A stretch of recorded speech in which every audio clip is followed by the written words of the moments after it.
Welcome back to Nate the Hate. Be sure to like and subscribe to the video and follow us on iTunes, Spotify, and Google Podcasts. Leave a review on those platforms if you listen to us there.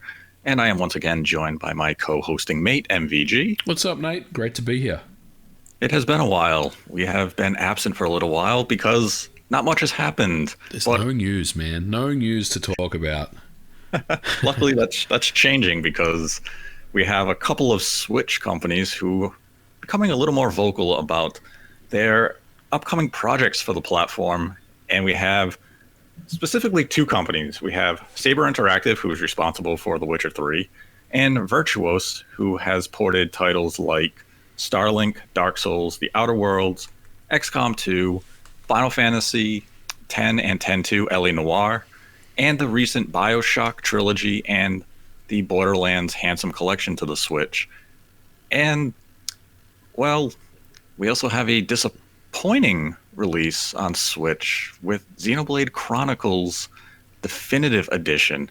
And I guess we could say all of the releases over this last week or so they range from high to low in terms of quality. So we're going to talk about exactly what goes into porting and why we see such a range of quality from these releases. And I think a good place to start is, we'll start with Virtuos, because they just dropped 7 games on the Switch this week. Crazy. Yeah, 2K, they said they love the Switch, and they dropped a lot of love with the Bioshock collection, Borderlands 1 and 2 with the prequel or whatever they dubbed it with a weird marketing term, and then XCOM 2, a title that was thought by many an impossible release for the Switch platform, but Virtuos proved it was reality. And I mean, what would you say is the quality of the ports that you have played from this mass of 2K releases? Well, I've played all of them. I haven't played through them or anything like that. I think if anyone said that they've played and completed everything, that they'd be lying to you. But I've played all the games, and I would say an overall score is above average. I mean, Virtuos have done a pretty good job on each of these. I guess I want to talk about all three of them individually, but I'll be brief on each of them. But and I'm going to kind of treat Bioshock as one kind of thing, even though there's 3 games.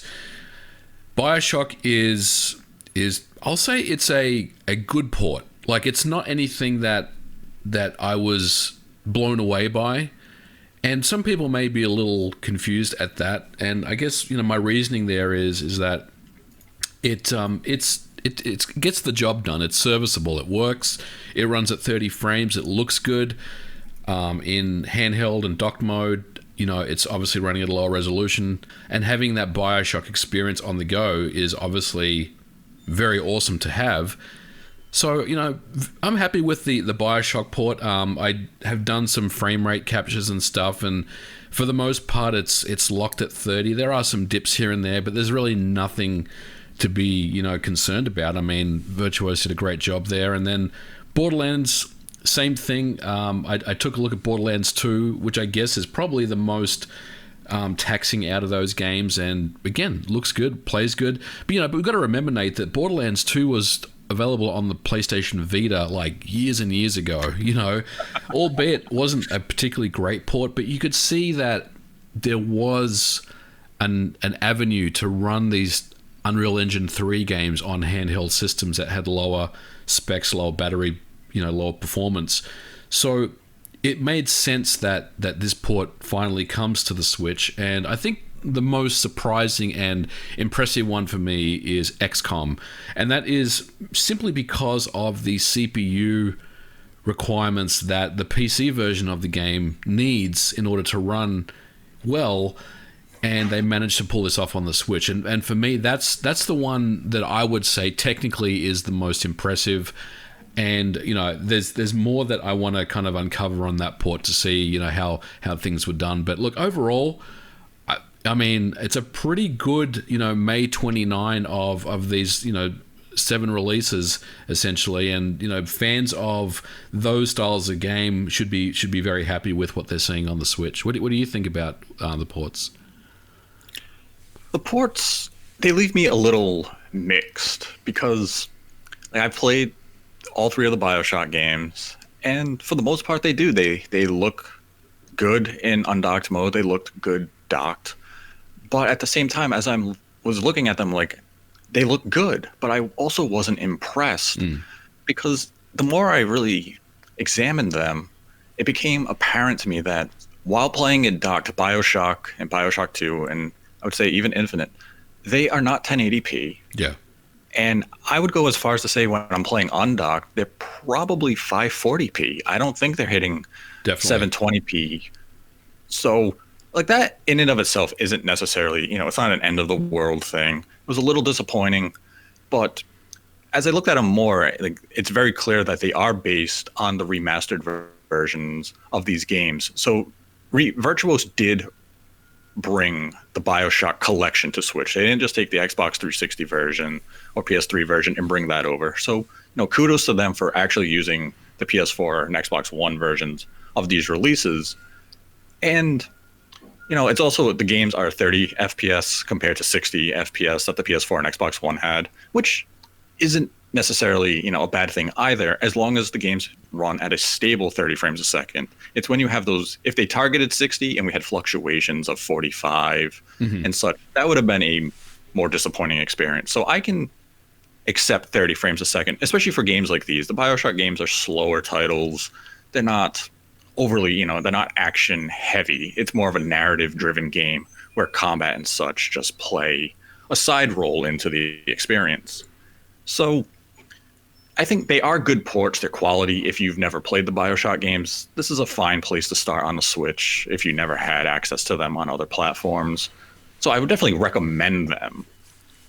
But is it a good place to start, though? I mean, you could pick up the Bioshock collection on Steam for probably $5 or $10 or something like that. Probably not that cheap. Right. You know what I'm saying? Like you could go to a GameStop and get a used copy of it on the PS4 for a lot cheaper than this. I guess it's more of a case of like if Switch is your primary platform, then this may be your only option, and these releases are fine if this is the only way for you to play them. But I mean, you can play them portably, and portably it does run well. It looks good enough. It's not like offensive to the eyes or anything. So if portable is your main way of experiencing games on Switch, this is the best way to get it. The PS4 version is obviously the superior visual and performance wise. But if you're probably looking at these Switch ports, you likely don't have a PS4 or an Xbox One because you would have bought the collection already. Or maybe you're just curious to play the games handheld. So there is reason to pick up these ports. Like I would definitely recommend them to people. There's nothing inherently poor about them. Right. Now, with the Borderlands games, they're pretty much what I expected. I mean, they run well. They look good. They have gyro, which was a pleasant, addition. I don't know why the Bioshock games didn't get that, especially if Virtuos took the time to implement gyro into the Borderlands games. Hopefully a patch comes to Bioshock in the future. And, it has in-game voice chat, which is amazing because a lot of Switch games omit voice chat altogether. So it's nice that if you are going to play Borderlands online, you just throw in your headset and you can chat with your party. You don't need to use the phone app or anything like that because Nintendo seems to have forgotten the phone app themselves. Right. And then we have the XCOM, which it's impressive in its own right. Yeah. But I'm not overly impressed with it. I mean, the visuals are heavily compromised. They look like plastic soldiers. Yeah. Which, I mean, XCOM isn't a beacon of realism to begin with, but something's definitely been lost in the transition. And I mean, it kind of takes it to the point of where Virtuos put out an interview this week where they boasted their abilities, and they said that they have no doubt that Switch adaptations can be worked for games on any of the current generation of consoles. That's a big statement to make, isn't it? Yes, because the games they have brought over to the Switch thus far have either been ports of last gen releases, or the current gen games only include Starlink, The Outer Worlds, and XCOM 2 so it's kind of like you've only handled a few current gen games, but you're saying you can do any current gen game, which, I mean, we've had a few impossible ports come to the Switch. I mean, XCOM 2 being one of them. But as I kind of said, I don't think the quality of the XCOM 2 port is overly high to the point where I would say, wow, these guys really can do anything. We have to remember that Bioshock has been around for a long time. The first game came out in 2007. You know, it was kind of right smack in the middle of the PS3 and 360 era of games, and then the sequel came out a couple of years after that. It's been a while, right? Yeah, it's been a while. So, you know, it's one thing to look at, and I want to be clear, you know, with the listeners, we're not here ragging on Virtuos. They've done an amazing job with these ports, but I think Nate, you bring up an interesting point about the articles that they've been quoted on as saying that they can do anything, you know, this gen and whatnot. But if you look at what they've done, most of it is last generation stuff, which again is great to see come over to the Switch. But you know, the Unreal Engine 3 stuff we already know comes across onto the Switch pretty well. You know, you mentioned XCOM 2. That one's kind of the odd man out here in this kind of trilogy of games that came out today from Virtuos, because it's one of those games where it's like a PC game. You know, it's like PC Master Race. You're going to buy a fast PC. XCOM is going to be one of those games that you use to like benchmark, you know, to see how fast your PC is. So how does that really work on the Switch? You know, what's the audience look like? Is there really an audience for the XCOM games on the Switch? Now you could say, well, Mario vs. Rabbids was popular. Yes, it was, and that is absolutely an XCOM game, but it was an XCOM game in a very much a console Switch friendly way, where anyone that didn't know anything about these styles of games could easily pick up and play. XCOM 2, on the other hand, is a lot more kind of tactical. It's more complicated. There's a lot more menus to, you know, traverse through. There's a lot more strategy. Look, I'm sure there's an audience of players that will absolutely love playing XCOM 2 on the Switch, but I do question why that was one of the 3 games that came out. I love the XCOM series, but it is a very hardcore, tactical, unforgiving strategy RPG. If you make one minor mistake, the AI will punish you, and that audience of gamer, I don't think there is an abundance on the Switch platform. Like, as you referenced, the Mario Rabbids release, that was a lighthearted, happy-go-lucky, kids-first strategy RPG type game. Mm-hmm. It had the basic mechanics of, you know, the hit percentage and such, or the cover. But XCOM is a game where I can be right in front of the alien, standing point blank with a shotgun, and my hit percentage could be 75%. And you know, all of a sudden you miss that 25, you know, you miss with that 25% and the alien kills you. Yeah. And, you know, it's a frustrating experience. It was also a very taxing game on PC and even PS4 and Xbox One. It was a game that those systems struggled to run. And when I look at it on Switch, it runs at 60 FPS. You know, that's amazing. I can't believe they actually got the performance up there. But then I look at the environments and the character models, and you can tell how extreme some of the visual cutbacks had to be to get this game running at 60 FPS. And a game like XCOM, it's a slow-based game. I would have been fine with 30 frames a second because it's a strategy RPG. It's grid-based movement. Yeah. You're not moving quickly. So cut it down to 30 FPS and boost those visual effects to a higher level. Because when I look at it now, it's not ugly, but you look at it and it looks dated, especially when you compare it to the other versions. And I mean, Virtuos did the best they could with the time allotted to them, and you know, bravo for them to getting the game up to this playable state. And I think that's actually a good segue into the idea of any game can be ported to Switch. Just as Virtuos said, we can port any current gen game, but it relies on 3 key factors: time, investment, and feature set. Yep. And all the games that Virtuos ported over to the Switch this week, from XCOM, Bioshock, and Borderlands, they're all utilizing Unreal Engine. This is an engine that actually Unreal 3 is not natively supported on the Switch. We've only had a handful of Unreal 3 games on the platform, and those include Rocket League, the Outlast series, and Mortal Kombat 11.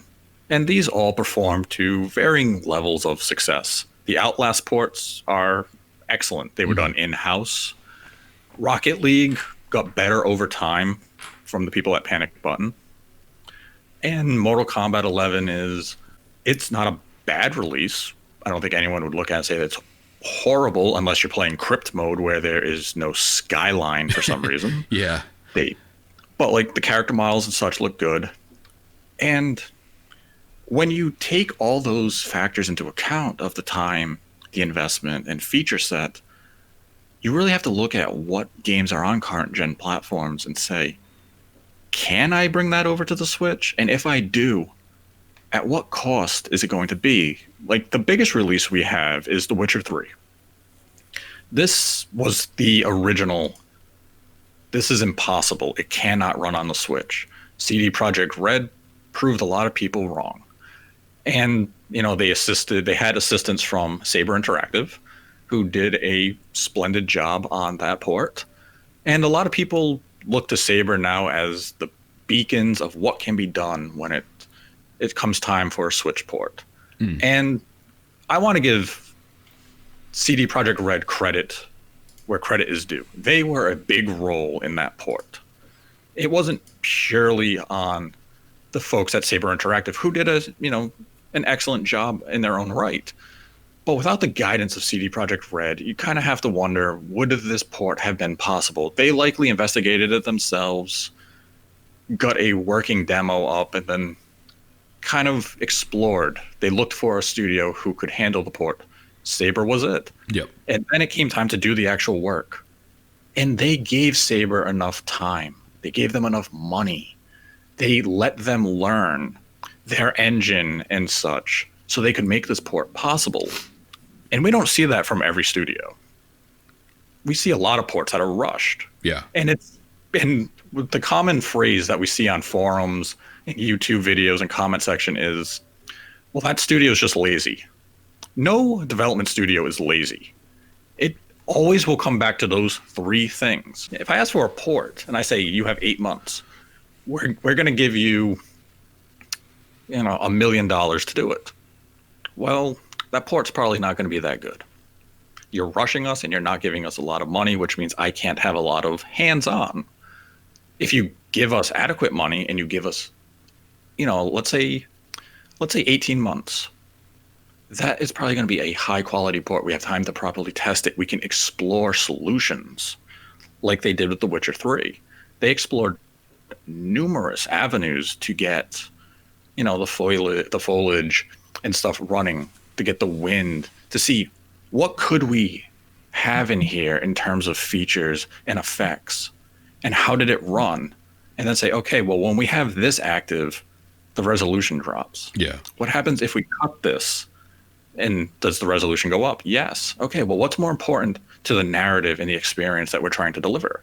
Sometimes it's resolution, sometimes it's effects. But as long as you have that time to explore and experiment and actually contemplate what is important, you get a higher quality port. And when I look at the Virtuos set of ports that we just got, I feel like they were given just enough time. 10 months, I think they said, or around 10 months. Okay. It's not a bad amount of time, but it would also explain why we don't have gyro in Bioshock, why HD Rumble wasn't implemented in a meaningful way and it's just set to high on the Joy-Cons, and why we didn't see, those type of features. It was basically, how long is it going to get you to get these games running? Right. Okay, cool. Test it, package it, release it. A game like XCOM probably could have used another 6 months in the oven, allow them to fine-tune things. And that's a game that probably would have needed it. I don't think XCOM had to drop today with Borderlands and Bioshock. Yeah, I agree. I think they probably could have held that one a little back a little and maybe just added some more polish to the game before releasing it. When we look at all the ports and you really factor in all of those elements, it explains why some ports are horrific. Some ports are high quality. I mean, The Witcher 3, I would say, is the upper echelon of what we should expect in terms of port quality. Like, yes, when it launched, the resolution was low, but then we got a patch a few months later where they allow us to tweak all sorts of effects. We can add sharpening. We can turn on AA or turn off AA. We can do so many things. And that's amazing to have a game that has so many options. Yeah, it's basically, the PC graphics features that you get on the console, which is not something you normally get on console games. They tend to lock those things away from the user. So it was actually very refreshing to see them bring that into the game. Yeah, and now we have, aside from Virtuos, we also have Sabre Interactive, who did The Witcher 3, and they're kind of hyping up their upcoming releases, because right now they're porting over 2 games to Switch. One is World War Z, and the other is Crisis Remastered, which they are co-developing with EA. And they did an interview where they said, we do feel there is more developers can get out. We feel there is more developers can get out of the Switch hardware, and we think fans will be surprised at some of the upcoming titles for it. So now, I mean, that's a vague statement, but by saying we think fans will be surprised, yeah, makes it sound like you're porting a demanding game to the Switch. Right. And I mean, I look at current gen games that remain exclusive to PS4 and Xbox One. And I'm not sure which ones I can see feasibly be port over to Switch without heavy compromise. Well, let's maybe let's talk about a few of them real quick. So the heavy hitters, right? You've got Red Dead Redemption 2, right? You've got what else is there? Like Grand Theft Auto or GTA 5. One of the Resident Evil games, Resident Evil 3, let's say. Tomb Raider, Shadows of the Tomb Raider. The big games that have big graphical fidelity and use up a lot of GPU horsepower. Are they feasible to run on a Switch? We know that Virtuos is the master of last gen stuff.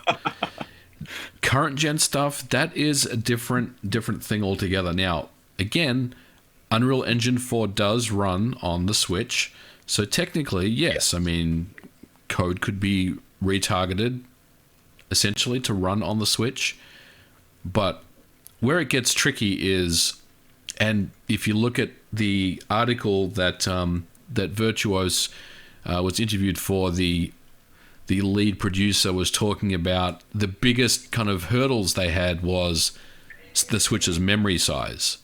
So most PC games or console games will take advantage of, we'll say, 7 to 8 gigabytes of memory space. The Switch only has 4 gigabytes of memory space, and from that, there's only 3.2 available. So you really have to start making some hard decisions about what needs to get cut in order to fit your game into, we'll say, 3.2 gigabytes of memory. And that's where things get tricky. Now, last gen, that isn't as hard as current generation, when you've literally got games like Red Dead 2 that fit on 2 Blu-ray discs, right? And you've got Grand Theft Auto, which is a massive game as well, that take 50, 60, 70 gigabytes of space.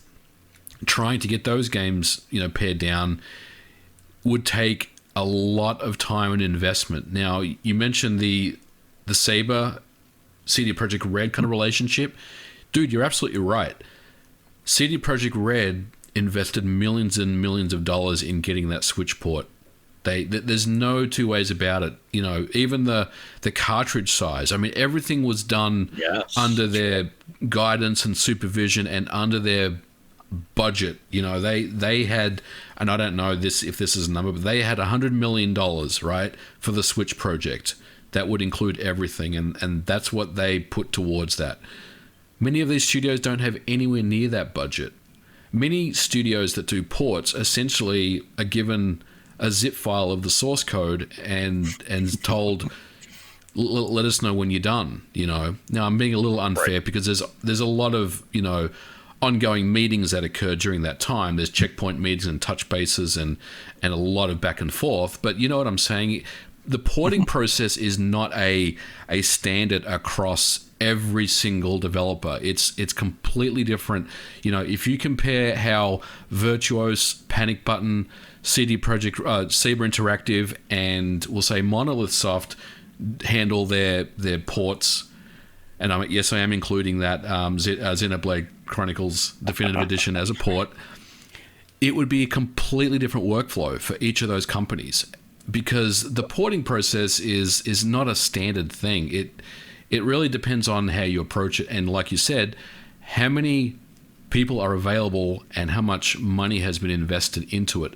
How much of Nintendo's top leads and tech people that know the hardware ins and outs and how to make the hardware absolutely sing for you do you have? If you think about, I'm getting off on a tangent, but if you think about the PlayStation 3, we're talking about the days of Naughty Dog, how they went from Uncharted 1 to Uncharted 3, the absolute massive jump in quality that you saw between those games. I mean, that wasn't just Naughty Dog that did that. They had Sony technical staff on hand, known as the ICE team, that would help them tweak and get the absolute best performance out of those games. And so it all goes back to how much time and more specifically money that's being thrown into these projects. And I think Virtuos, they found a sweet spot with investment and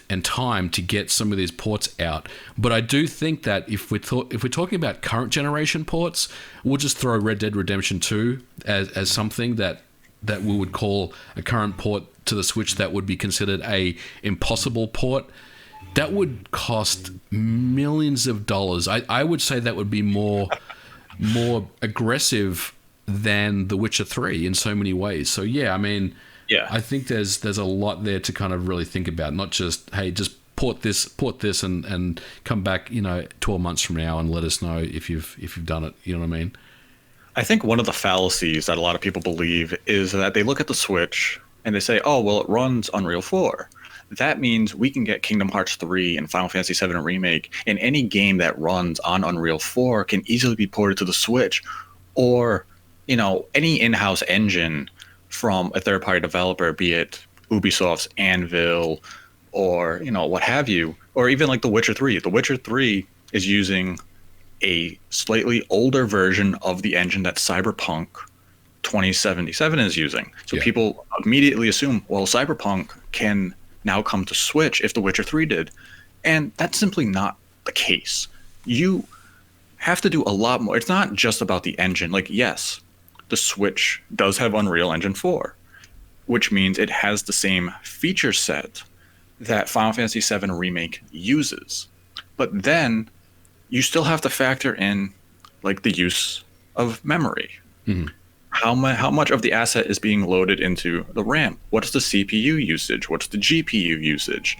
Can it be ported? Yeah.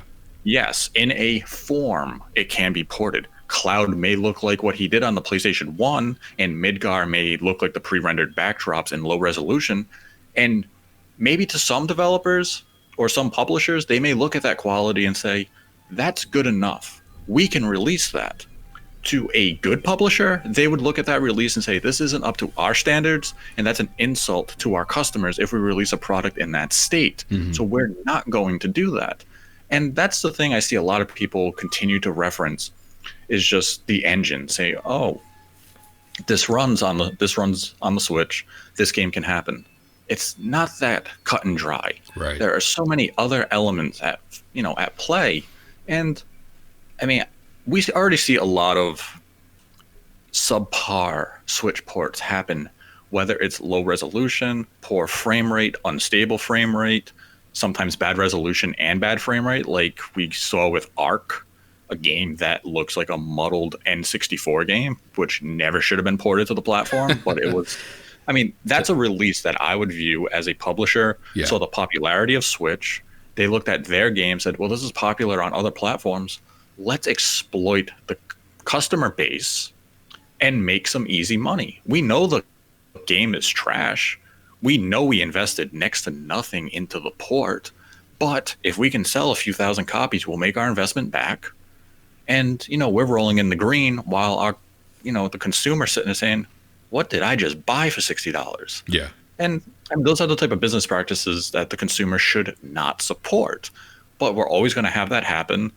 So when games like Final Fantasy Remake, or even, we'll say Resident Evil 2 Remake or Resident Evil 3, it's not that Square and Capcom are deliberately ignoring the Switch. They may very well be prototyping these games in-house and looking at them saying, well, we got Final Fantasy VII Remake running. The problem is it's 500p docked, and we're at 30 FPS, and we have significant load times, and we have a lot of popping.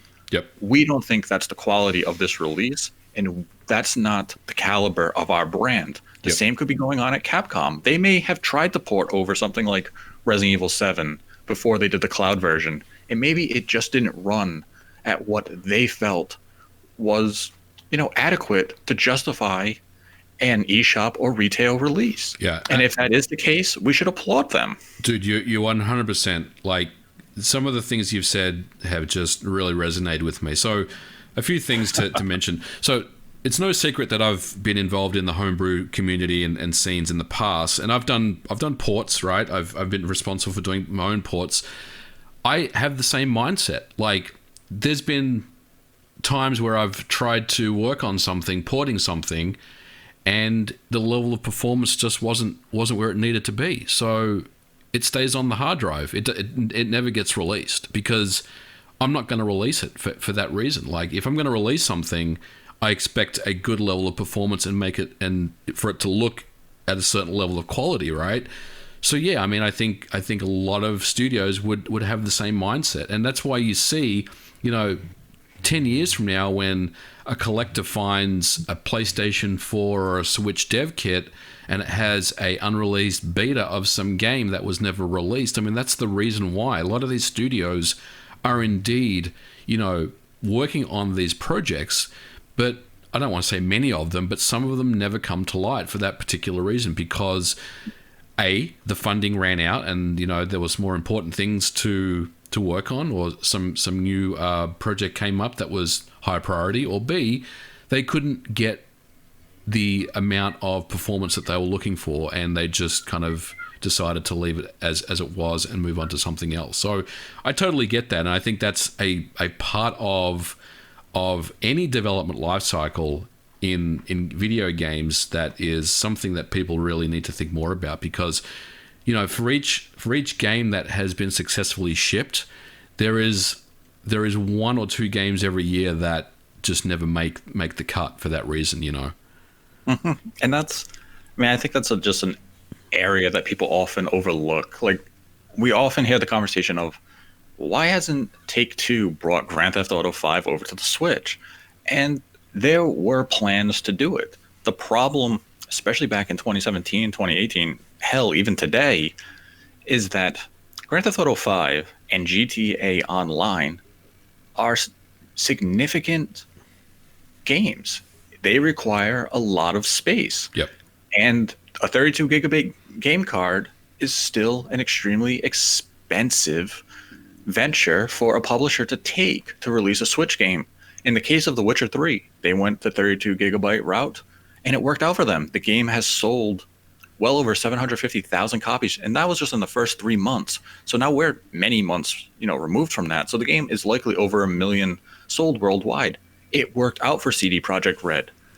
There's no guarantee that if Grand Theft Auto 5 with GTA Online came to the Switch, that Take-Two and Rockstar were going to see that same level of success while spending a substantial amount of money to get a 32 gigabyte game card. I mean, I know it sounds ridiculous to say that Grand Theft Auto 5 wouldn't find success on the Switch. It more than likely would.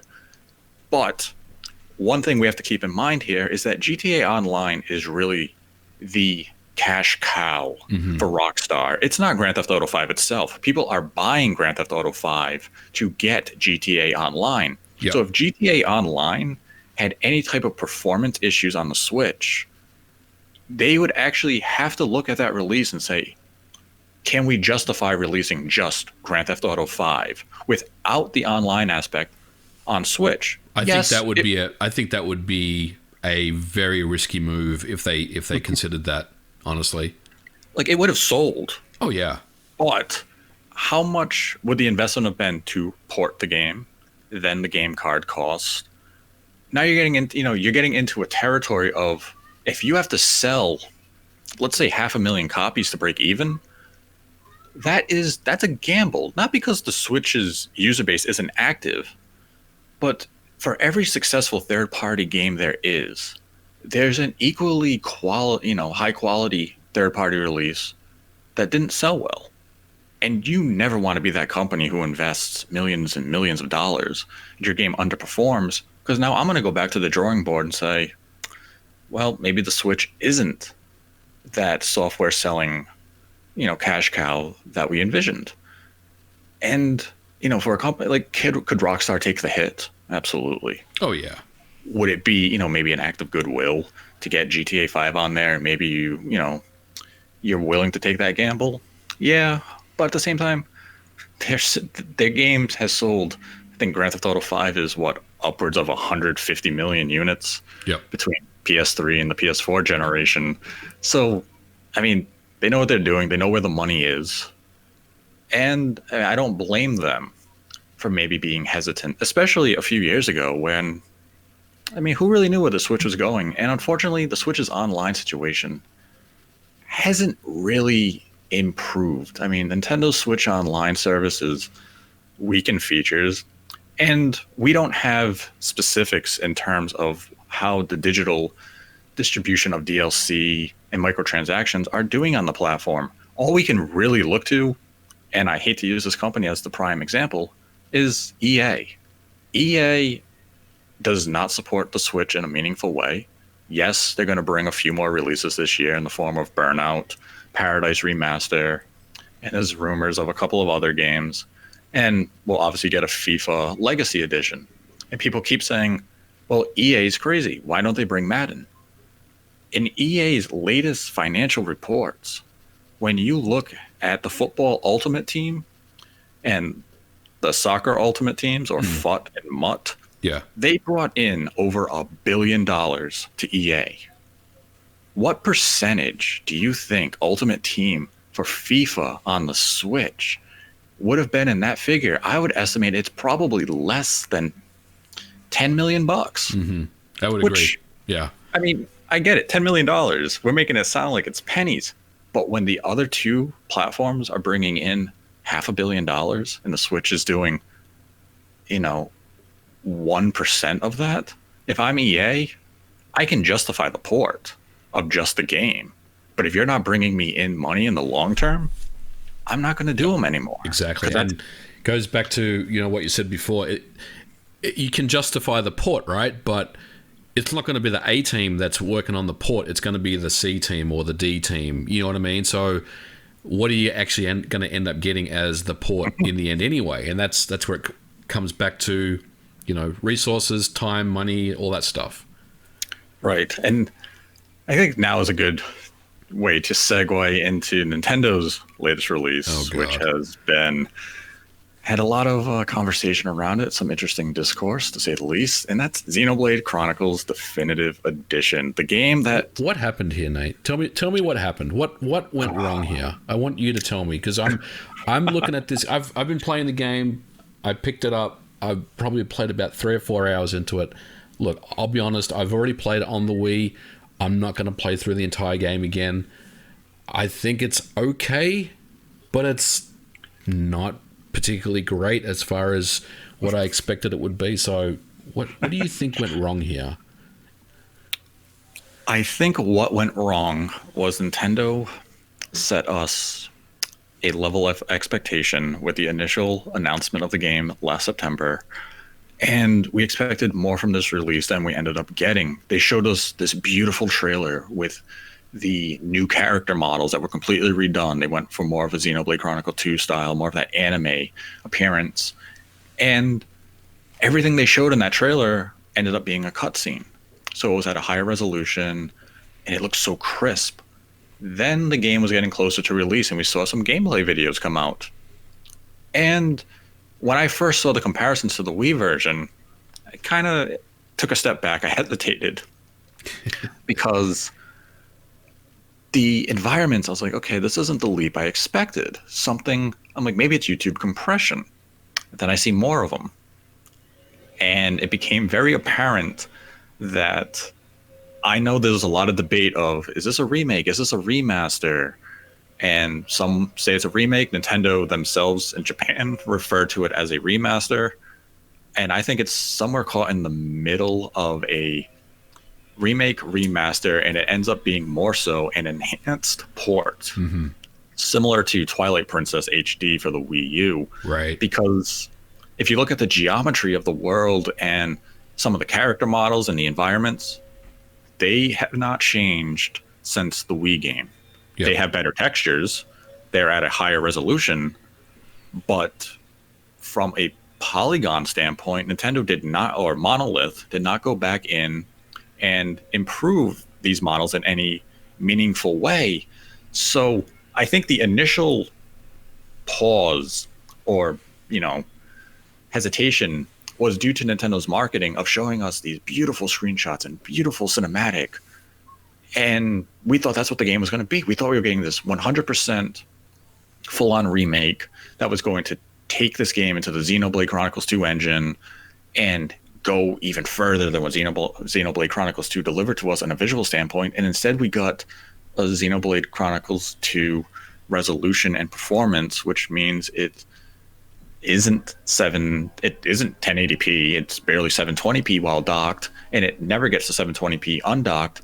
And it just creates a very muddy, blurry experience of, what I would say is one of the finest JRPGs of the last 20 years. But this game deserved a full-on true remake, not this half-assed effort. Yeah. I agree with you. I think it could have gone either one of two ways. But I totally am with you. I think the resolution thing for me is very disappointing. And I know that, people will say, well, it looks good on a handheld device and everything. Sure, it does, right? But it hasn't really changed. In 2017, we kind of gave Monolith Soft a pass for the kind of blurriness of the game, the low res.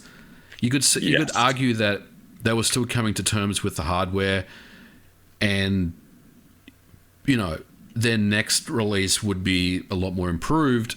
But here we are. It's been 3 years, and for all intents and purposes, it's exactly the same. It looks the same.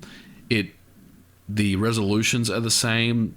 And in some ways, it's a backward step because, this is a port from the Wii. So I think there was an expectation that, in general, this game would look a lot sharper, than what it does. And I think that's the big disappointment. So whether, Nintendo kind of just showed us what you wanted, what they wanted us to see and get us excited for the game, and then when the game dropped, it was like, oh, this game wasn't what I thought it would be. It looks like a blurry mess. Or, they went the route of just taking the Wii version and just basically up-resing it, and not really adding anything extra to it, just up-resing the game. Because, there's been really successful ports of games that have come out that have been just up-resed that look pretty good. So it's very disappointing that ultimately the game doesn't look very good, and I think it all goes back to I think it's the Torna engine that's being used for this game. Obviously there is some scale issues with that engine. Getting that engine to look and run at a decent level of performance on the Switch is obviously something that they've struggled with, because look, developers aren't dummies, right? They know exactly what's going on. Like, every developer that worked on the game knows that the resolution is a problem. You know what I mean? But it's ultimately what they can do to make it look better.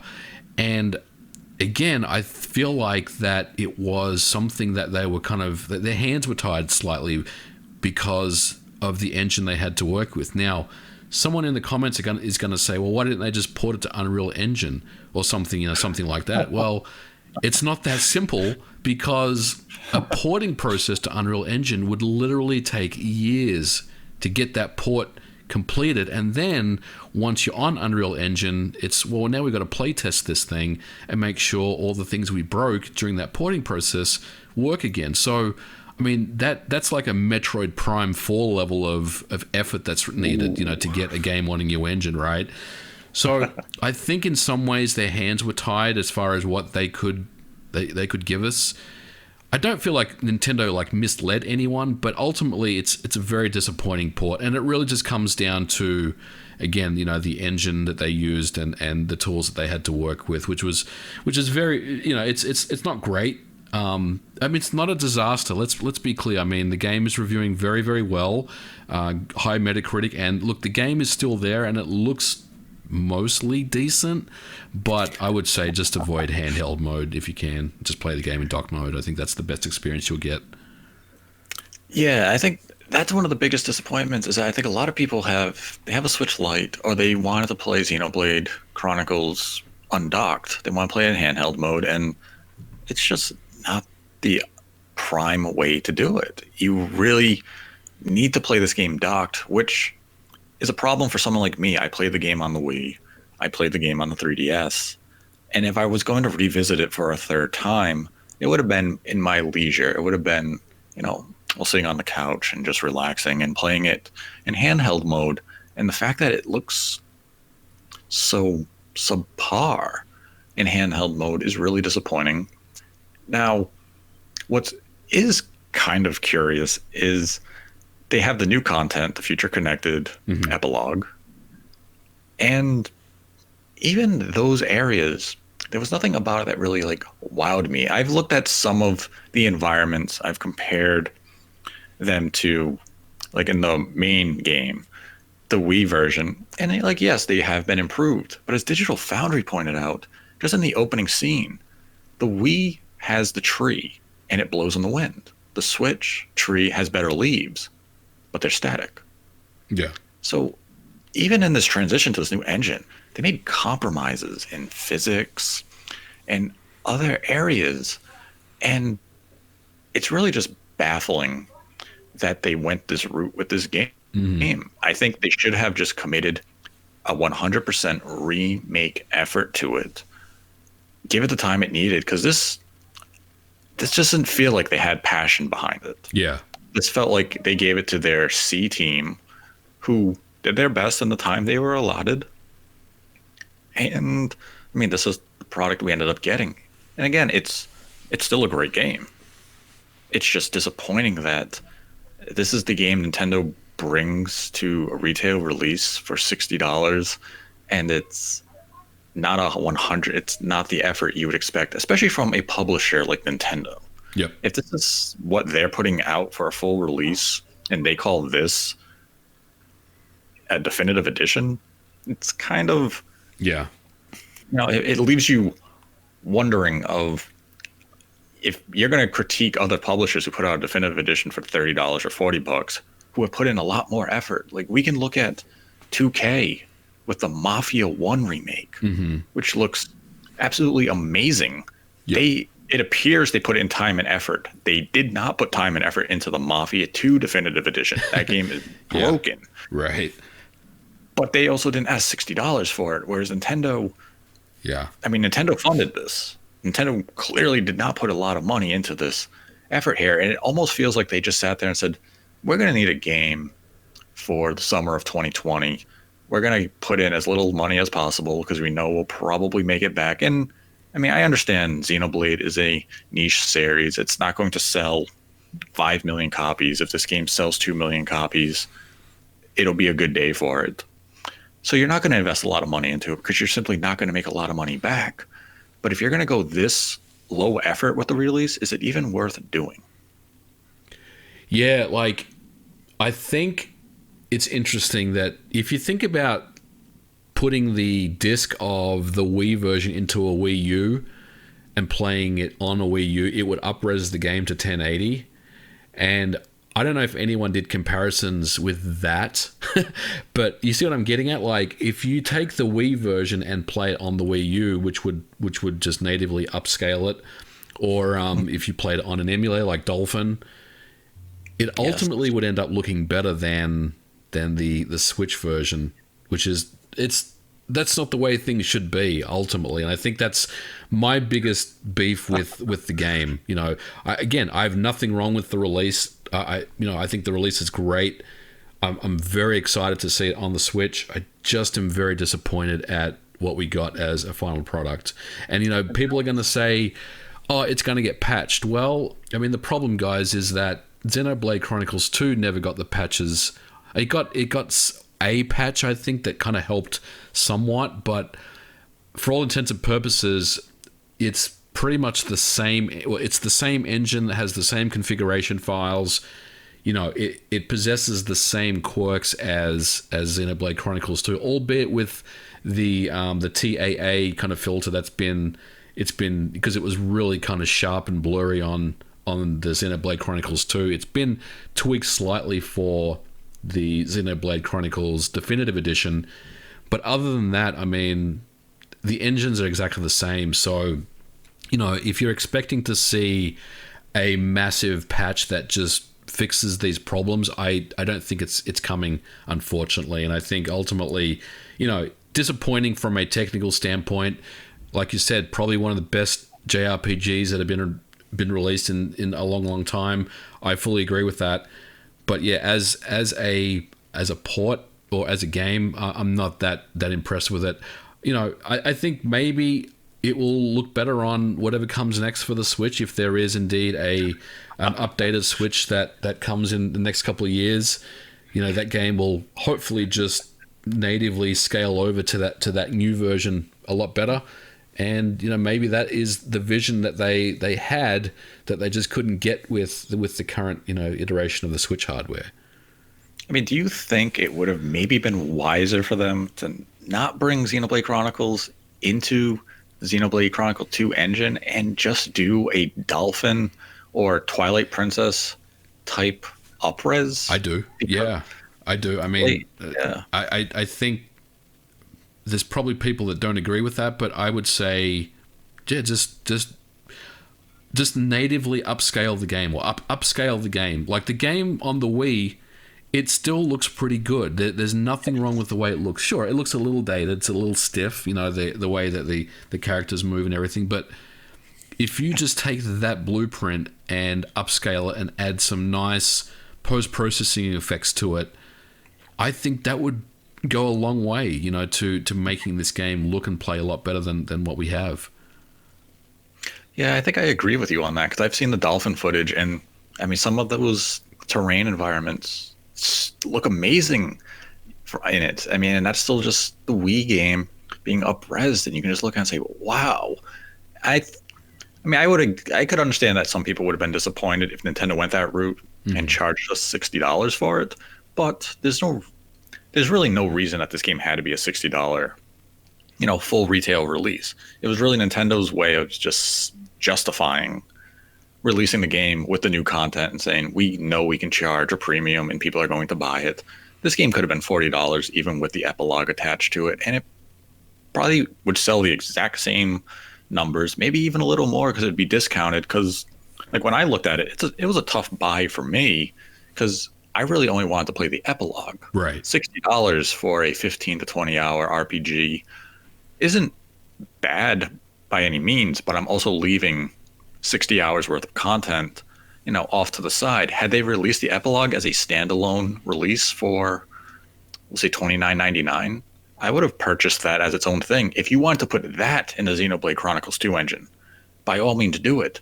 But I think they should have left the original game alone, just did the up-res similar to Twilight Princess HD again, and I think we would have had better results. We would have actually had a 720p native undocked experience. We would have had 1080p docked instead of this dynamic resolution that very seldom it's even 720p while docked. I think that's the problem that is the most distracting for me, is based on what I've seen and I've done gameplay captures and I've analyzed footage and stuff that I've played of the game pretty closely. The dynamic resolution just kicks in all the time. It kind of goes a little nutty sometimes, the way it just, drops res and then brings it back up. And there's one cutscene that in particular that I was watching where you could see the background visibly just like blurring in and out, and you could tell it was just changing resolution, so they're being very aggressive with that dynamic resolution switching. They're trying to lock the game at 30, which is totally fine. I mean, it's a smooth overall performance, but they're just relying so heavily on the dynamic res thing to keep the game steady at 30, and it's really kind of detracting and taking away from the actual experience. Yeah, I'd say out of all the ports that we've seen this week, I'd say Xenoblade is probably, not even ports, we'll say releases, because I know someone's going to get mad that we called it a port. Of all the releases we saw this week, I'd have to say that Xenoblade is probably the bottom tier in terms of overall technical, performance and such. And I mean, that's pretty disappointing when we have to put a Nintendo published game from one of their prestigious first party developers at the bottom of a release list when it comes to technical output.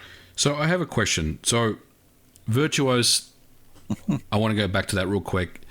They're saying that they can pretty much do anything. And look, I'm not one to say that they can't. I think they can. Given the right amount of budget, time, and resources, yes, I think they can do anything. But my question to you, Nate, is what do you think is actually achievable with current generation games? Let's say on the table was Red Dead 2, Final Fantasy VII Remake, Shadows of the Tomb Raider, and we already talked about GTA 5, so I'll leave that one alone. But out of those three games, do you think it's actually possible to bring any of those three games to the Switch?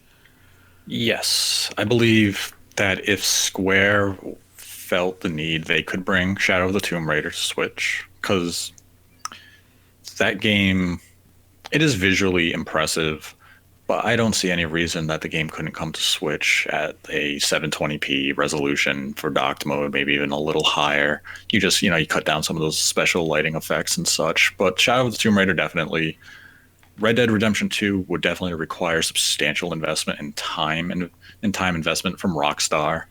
I think they could get it there. It's not going to be the Red Dead Redemption 2 that we have come to know and love on PS4 and the Xbox One, but I think they could get it there. It would just need some fairly significant compromises in visuals, draw distance, and details like that. But it could happen. Final Fantasy VII Remake, absolutely not. I don't see that happening in any way, shape, or form on the Switch, simply because, I mean, we look at the game even on the PS4. There's some muddy textures. It's low resolution in some spots. The performance isn't, rock perfect. There are some fluctuations.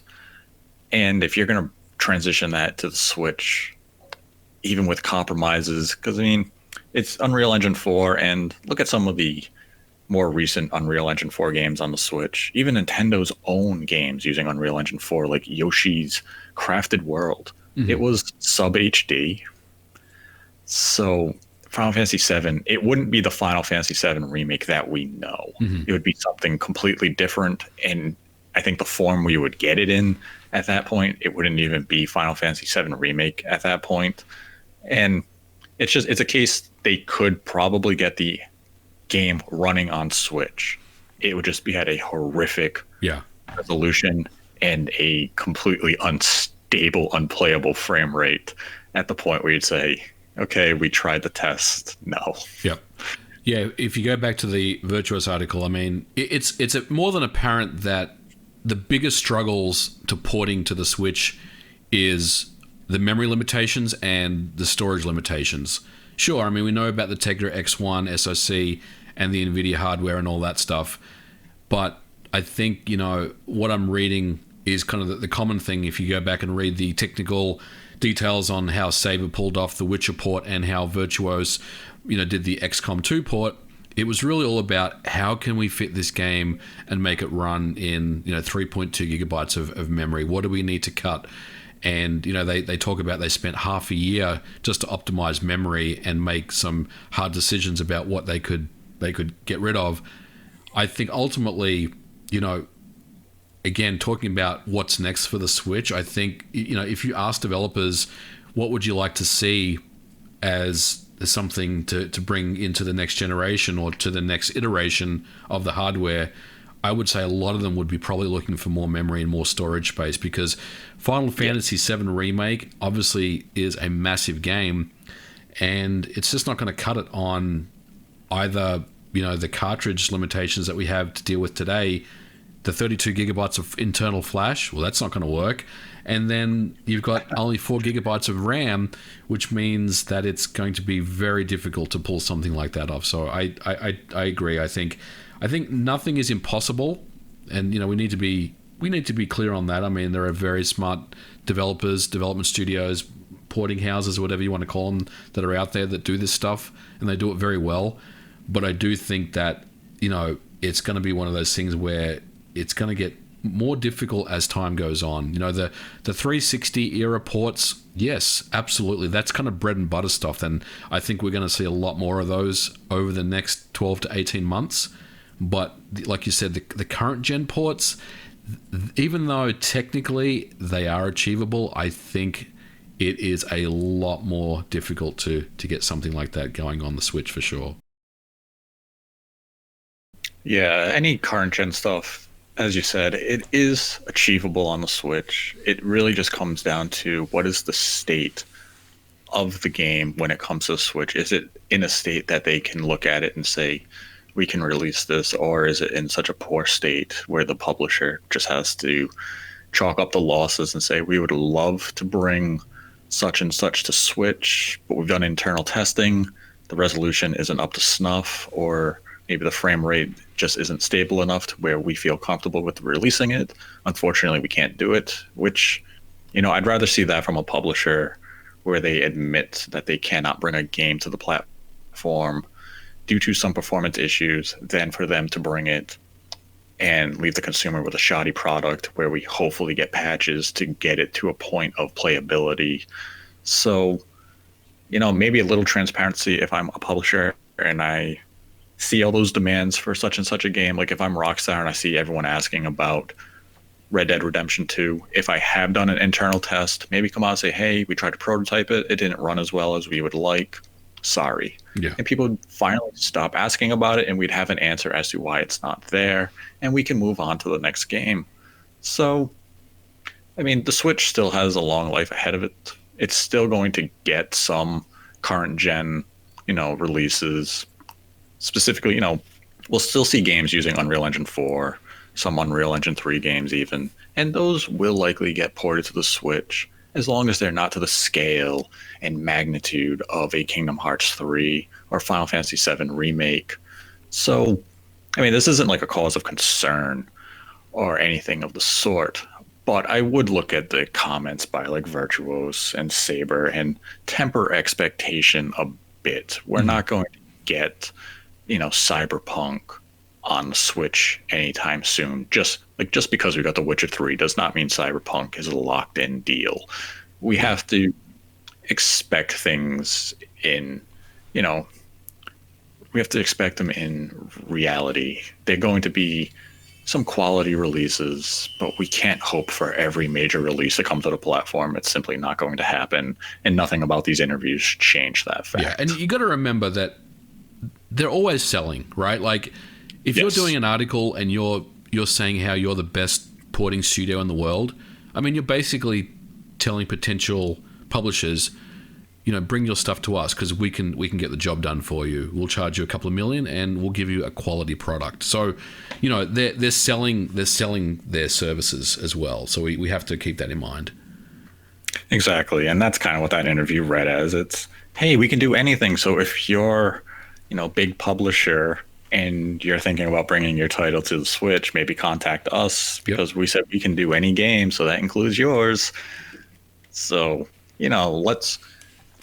it's we're nearing June, the time of when E3 2020 would have taken place. I'm sure we're going to see a lot of Switch announcements over the next month or so. So let's see what those major publishers have in store for us. And, for now, we can wait patiently to see what does Sabre have in their holster aside from World War Z and Crisis, because those are two big projects. And if they have something bigger, lock and loaded in their development house, it'll be curious as to what they think is going to get people really excited about. Yep, absolutely. And that will conclude today's episode of Nate the Hate. I want to thank NVG for joining me as always. Thanks for having me on.